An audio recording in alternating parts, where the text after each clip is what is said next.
komportable na kayo sa isang tao, maybe you would find yourself sharing a lot of things with this person. Magmula sa pag-share ng ideas, feelings, o opinion, hanggang sa isang araw, magugulat ka na lang pati toothbrush, sinishare mo na sa kanya. Ay, toothbrush agad. Nako, either super duper close na kayo o hindi ka lang talaga maselang tao. Alamin natin na dito sa ating maselan meter dito sa MSG.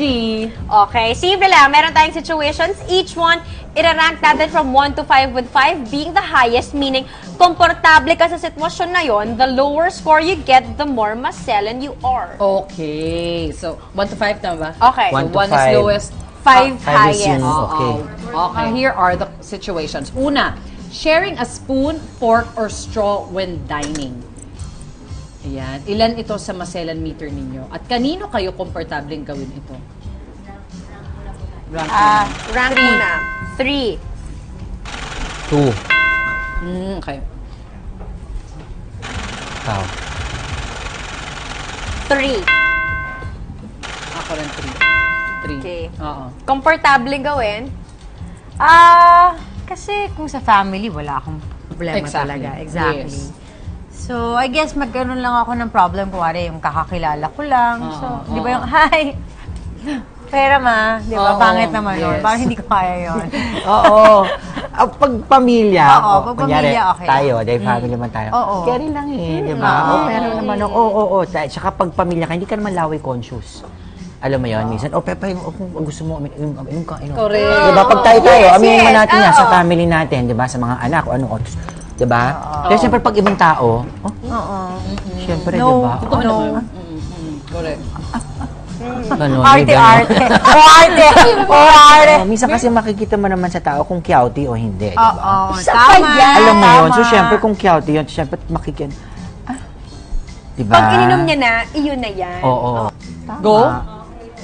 Ganito yung lipstick ko. Kailangan huli yata ako. Sige, huli ka first. Kasi, Hawak na yata. Gusto ko yung My God. ganito yung lipstick ko. Soto pa challenge. Soto pa challenge kaya makakain ko siya ulit. Yung ating pakbet Kaya pasta. matatawa ko kanina. Sige, Mars ba't may pakbet pagkain mo. ba? Ito.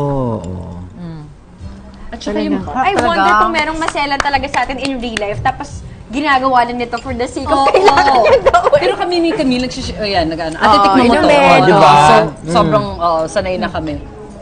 At least makakain tayo ulit ng pasta. Diba? Parang, oh my God. Pwede kumain ulit. Patubig ka naman, Mars. Ito na. Kapatid, alam ko nung ka. Ganun lang naman yan. Perfect, Mars. Yung straw, hindi ko yata kaya. Talaga? Hindi ko alam kung bakit. Isn't that Well, totoo naman kasi sobrang close na siya. Oo. Medyo close na siya. Tsaka siguro dahil pang-apat na ako.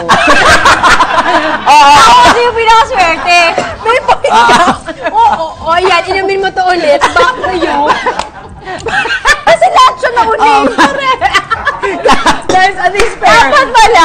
Ikaw yung Kumain naunin. ka. Kasi Pag nauna ka, Hindi ko naman kasi. pag nauna ka, hindi mo sasabihin yun. Oo, hindi. Yung straw yata, hindi kumain. Ano, tanggal yung straw, ganun.